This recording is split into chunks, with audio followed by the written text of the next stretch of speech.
Salut à tous, on se retrouve pour une nouvelle vidéo sur Illustrator. Nous allons voir l'utilité des symboles et comment les utiliser. C'est parti! Alors tout d'abord, si ce n'est pas déjà le cas, on va afficher à la fenêtre des symboles en allant dans Fenêtre, Symboles. Et on va pouvoir trouver ici en bas à gauche une bibliothèque de symboles préenregistrés qui sont tous classés par thème. Donc on a un bon paquet. On va pour l'exemple utiliser les flèches. Je vois ici dans mon panneau symbole que je n'ai rien du tout en plus de la loupe. Si je clique ici sur ma flèche, elle vient s'ajouter dans mon panneau symbole. Je n'en ai donc maintenant plus besoin de ce panneau-là.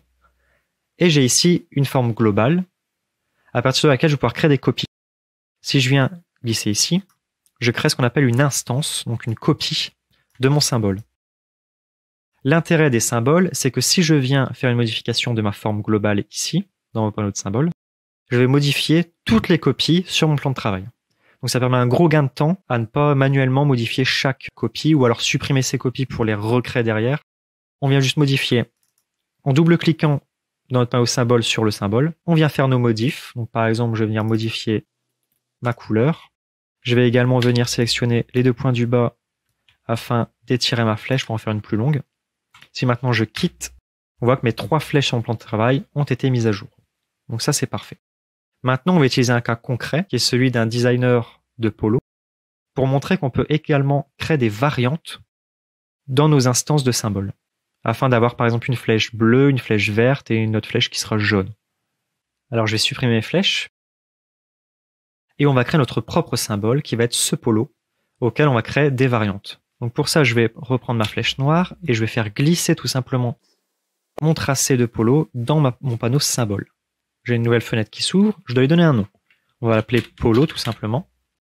On a ensuite un type d'exportation. Alors type d'exportation, on a séquence vidéographique, c'est précisé dans l'infobulle du dessous. Séquence vidéographique sont les balises pour l'importation Flash. Il n'existe aucune différence entre ces deux symboles dans Illustrator. Donc à moins que vous utilisiez Flash en corrélation avec Illustrator, vous n'aurez jamais besoin d'utiliser ces paramètres, on s'en fiche. Ce qui est symbole dynamique, symbole statique, on va voir ensuite ce que c'est. Je vais commencer par un symbole statique. Je vais cliquer sur OK. Et j'ai maintenant mon polo dans mon panneau symbole. À savoir que en faisant glisser mon polo ici dans mon panneau symbole, j'en ai créé automatiquement une instance. Si je ne voulais pas que ce soit une instance, il fallait faire glisser en appuyant sur la touche majuscule. Bien, donc là je vais en créer des copies de mon polo. Et je vais par exemple modifier dans ma forme globale une de ces manches que je vais passer en rouge, tout comme une partie du col. Comme ça, et l'arrière du col, je vais le passer en blanc. Comme ceci. Donc ça, c'est un nouveau modèle de polo. Et ça va être ma base. Donc là, j'ai mes 3 copies, mes 3 instances qui se sont mises à jour. Je souhaiterais maintenant pouvoir modifier ce polo-là pour mettre du bleu du côté gauche afin d'avoir le maillot de la France. Et ici, peut-être du vert pour avoir le maillot de l'Italie. Le problème qu'on a, c'est que si je viens double-cliquer sur un polo pour le modifier, on va avoir cette fenêtre qui s'affiche et qui me dit que je suis en train de modifier la définition du symbole et que par conséquent, tous mes symboles vont être mis à jour. Or, c'est pas ce que je veux. Donc c'est là qu'on a la différence entre les symboles dynamiques et les symboles statiques. C'est que le symbole statique, automatiquement, si vous allez modifier une instance, ça revient à si vous cliquez directement ici dans le panneau symbole pour modifier la forme de base. Vous allez en fait tout modifier. On va donc pouvoir modifier notre symbole en venant cliquer dans le panneau symbole et en cliquant sur cette boîte, option de symbole. Et ça revient comme si on venait de créer notre symbole. Donc ici, au lieu de symbole statique, on va pouvoir passer en symbole dynamique, ce qui va nous permettre la création de variantes dans notre symbole. On va cliquer sur OK. Maintenant, si je viens double-cliquer sur mon polo, vous voyez qu'il se passe exactement la même chose. On va toujours avoir cette fenêtre qui nous dit qu'on va tout modifier. Ce qu'il faut faire, c'est venir prendre le curseur blanc, donc la souris blanche, en appuyant sur la touche A, pour pouvoir faire une modification sur nos éléments au cas par cas. Vous voyez qu'ici, je peux sélectionner ma manche droite, enfin ma manche gauche du coup, ma manche droite, ainsi que les cols, indépendamment, sans venir modifier le reste.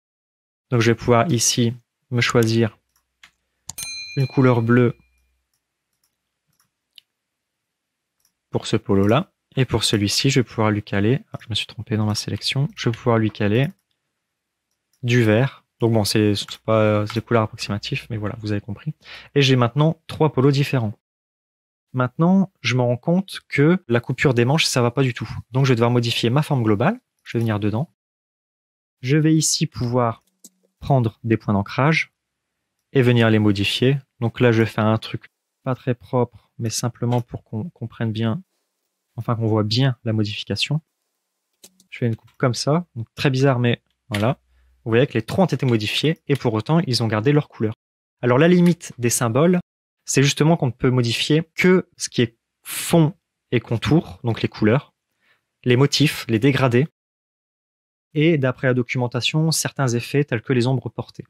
Si vous devez modifier des points d'ancrage, les tracer pour une instance et pas les autres, vous ne pouvez pas. Vous êtes obligé de le faire globalement.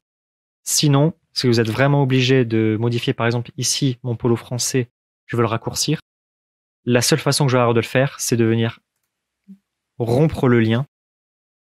Donc pour ça, je peux faire un clic droit, rompre le lien au symbole. Donc là, ce n'est plus du tout un symbole. Donc si je viens modifier ici ma taille, par exemple, vous voyez que celui-là ne se met plus à jour. Il a complètement été banni du symbole. Mais c'est la seule façon que vous avez de modifier le tracé indépendamment des autres. Petite astuce en passant, si vous avez besoin de sélectionner toutes les instances d'un symbole, vous pouvez tout simplement en sélectionner un sur votre plan de travail et venir dans Sélection, Identique et Instance de symbole. Et vous voyez que les deux là ont été sélectionnés, puisque celui-là n'est plus une instance de symbole. Vous avez également la possibilité d'ajouter des sous-calques au symbole. Donc pour ça, il faut modifier la forme globale. Et ici, sur mon calque, je vais pouvoir ajouter un sous-calque et lui ajouter d'autres formes. Par exemple, je veux faire le maillot du Japon. Je vais venir faire un petit rond ici. Je vais lui enlever ses contours. Je quitte. Et là, j'ai le drapeau du Japon sur mes autres polos. Et je vais ensuite pouvoir, avec ma flèche blanche, venir sélectionner indépendamment les cercles et venir, pourquoi pas, les modifier également au niveau de leur couleur.